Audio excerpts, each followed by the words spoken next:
Hingi pa tayo ng detalye tungkol sa nangyaring regodon sa palasyo mula kay Mobile Journal Julie Baiza, live mula sa Malacanang. Julie, bukod kay ES Bersamin, kapansin-pansing puro economic team ang naritin. Ano ang implikasyon nito? Pops Ray, mahalaga daw o crucial nga kasi yung role ng economic team ng administrasyon, kaya sila yung inunang aksyon ng Pangulo after nga ng isinagawang evaluation sa kanila. Pagpapakita na rin niya daw yan na wala nang magiging problema sa perception kung saan patungo yung bansa. Kahapon kasi, Pops Ray, kung maaalala, no, may ilang nagsasabi nga na baka sinyalis ng kahinaan ng administrasyon yung ginawa nga pagpapasumite ng courtesy resignation. Okay, Julie, may ilang opisyal na sabi ni Bersamin nag-under-deliver pero inilipat lang ng posisyon o pagpapahingahin. Pagkatapos ay papapwestuhin pa rin. Baka naman mag-underperform lang ulit sila sa paglilipatang ahensya. Yes, Pops. Isa nga sa mga inilipat si DSUD Secretary Acuzar, ano, ang term na ginamit sa kanya ni Bersamin actually under-delivery. Kumbaga, nag-under-deliver siya.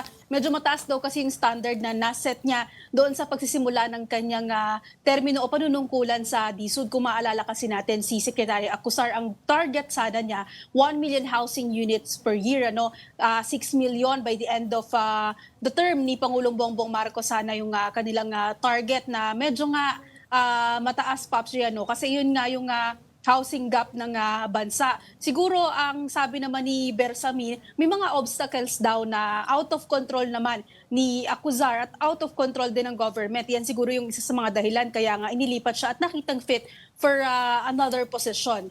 Doon naman, Pops J, sa natanong na rin kanina, no, makikita bang failure ito ni Pangulong Bongbong Marcos na merong mga underperforming o nag-under-deliver sa kanyang mga inappoint? Ang sabi nga ng palasyo, maihahalin tulad yan sa isang manliligaw. Kumbaga, hindi mo daw alam kung ano yung ugali o kung ano yung magiging performance sa pagsisimula pa lang naman ng kanilang termino.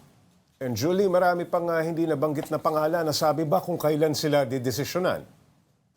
In total, Pops Ray, 52 yung naisumite nga courtesy resignation, no? 5 nga yung ligtas na o hindi tinanggap.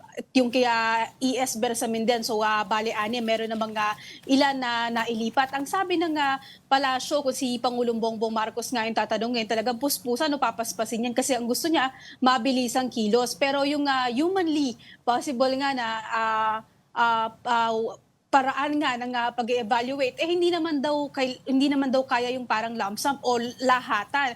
Kasi per task or per department nga, yung magiging evaluation sa kanila. So, sa mga susunod na araw, abangan pa natin, Pops. Ano ba yung magiging anunsyo? Sino ba yung mananatili pa sa pwesto? Meron pa bang maililipat o merong mga maaalis? Alright, Julie, sa naunang statement ng Pangulo, isa raw ang resulta ng eleksyon sa nag-trigger ng cabinet reshuffle. Pero ipinahaging din ng palasyo na may ginawa na talagang evaluation sa kanila. May impormasyon ka ba kung kailan ito sinimulan at ano yung mga in-evaluate? Yes, Pops, hindi naman nagsalita yung palasyo, specifically nga yung in-evaluate. And dito nga sa ongoing evaluation na to, hindi rin pinangalanan sino yung magiging bahagi ng team na mag-evaluate o mag-a-assess nga sa buong gabinete ng Pangulo. Pero ang matitiyak daw nila, objective yung mga iuupo nila or mga taong maaatasan na mag-evaluate dito sa gabinete. At saka high caliber daw ng mga individual, Pops J. Kumbaga, ang titingnan naman sa kanila yung kanilang performance at nung mismong ahensya. Kahapon nga, kung maaalala natin, sinabi na rin ni Yusek Castro na ang bawal daw dito sa gobyerno ay yung tamad at yung corrupt. So, inaasahan na isa yan sa mga titingnan at i-assess dito sa ating mga miyembro ng gabinete. Julie, sabi ni dating Executive Secretary Vic Rodriguez, optics lang ito at ang Pangulo talagang dapat na tanggalin. May sagot na ba rito ang palasyo? Pops, ang sabi ng palasyo, daldal daw ng daldal. Itong si former ES Rodriguez, dapat nga daw hindi na patulan kasi puro pangangantsaw lamang. Alright, maraming salamat, Mobile Journal Julie Baiza, live mula sa Malacanang.